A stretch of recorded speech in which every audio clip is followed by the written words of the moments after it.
Meu irmão me deixou no meio do nada, no escuro total de uma estrada vicinal, e simplesmente acelerou o carro como se eu fosse um pedaço de lixo descartado na beira do caminho. Vocês conseguem imaginar o que é ver as lanternas traseiras do carro da sua própria família sumindo no horizonte enquanto o silêncio do mato começa a te engolir? Pois é, o sangue que corre nas veias nem sempre garante lealdade. E naquela noite eu aprendi que a crueldade pode vir de quem dividiu o berço com você. Tudo começou por causa de uma discussão idiota, daquelas que irmãos têm o tempo todo. Mas o tom subiu de um jeito que eu nunca imaginei. Estávamos voltando da casa do nosso avô. Uma viagem de 4 horas por estradas de terra e asfalto mal conservado no interior. O clima já estava tenso desde o almoço, porque ele cismou que eu era o favorito da família, que tudo sempre vinha mais fácil para mim, e começou a destilar um veneno que guardava há anos. Eu tentei ignorar, tentei mudar de assunto, mas ele estava possuído por um rancor que eu não sabia que existia.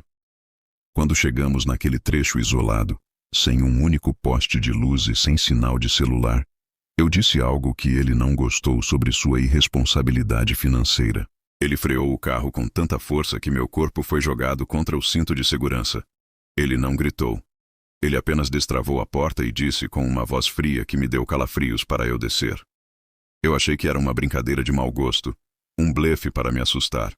Então eu ri e disse para ele parar de ser infantil.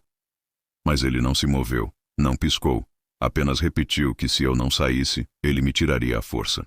Para evitar um confronto físico dentro do carro, eu saí, acreditando piamente que assim que eu fechasse a porta, ele ia rir, me mandar entrar de volta e a gente seguiria a viagem em silêncio. Mas não foi isso que aconteceu. No segundo em que meus pés tocaram o chão de cascalho e a porta bateu, ele arrancou. O barulho dos pneus derrapando na terra foi o último som humano que ouvi por muito tempo.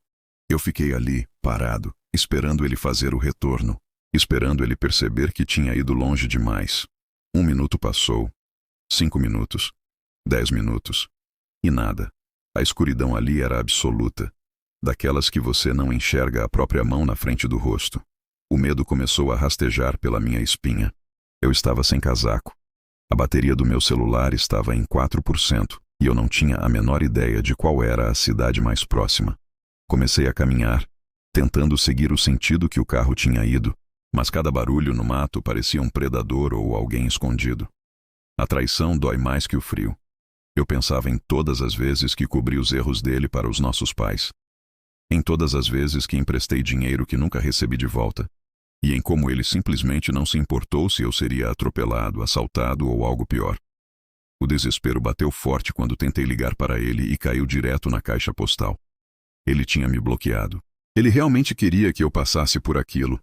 Andei por cerca de 2 horas, as bolhas começando a estourar nos meus pés, até que vi uma luz fraca ao longe.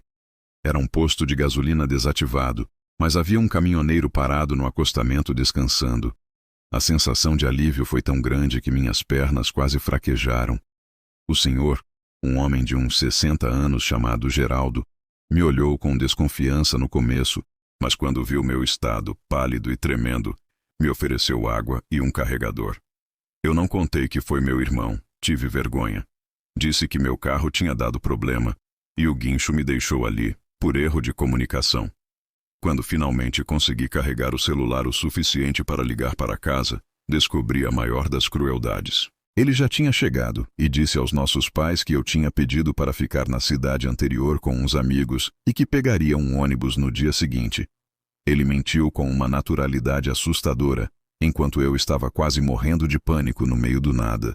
Quando finalmente consegui um transporte e cheguei em casa na manhã seguinte, a máscara dele caiu. Ele tentou dizer que foi uma lição, que eu precisava virar homem e parar de ser arrogante, mas a verdade é que ali o nosso vínculo morreu. Eu olhei nos olhos dele e não vi um irmão. Vi um estranho perigoso que não hesitaria em me ver sofrer para alimentar o próprio ego ferido. A gente nunca mais se falou desde aquele dia. A família tentou colocar panos quentes dizendo que irmãos brigam, mas abandonar alguém à própria sorte na escuridão não é briga. É abandono de incapaz emocional. Eu aprendi da maneira mais difícil que caráter não tem nada a ver com o sobrenome que você carrega. Hoje eu sigo minha vida, longe de quem me deixou para trás, e entendi que estar sozinho na estrada é muito melhor do que estar acompanhado por quem torce pela sua queda. Se você já passou por algo parecido ou se tem alguém na família que ultrapassou todos os limites, comenta aqui embaixo a sua história. Eu quero saber se o sangue realmente é mais grosso que a água para você. Aproveita e curte esse vídeo e me segue para mais relatos reais que mostram a verdadeira face das pessoas.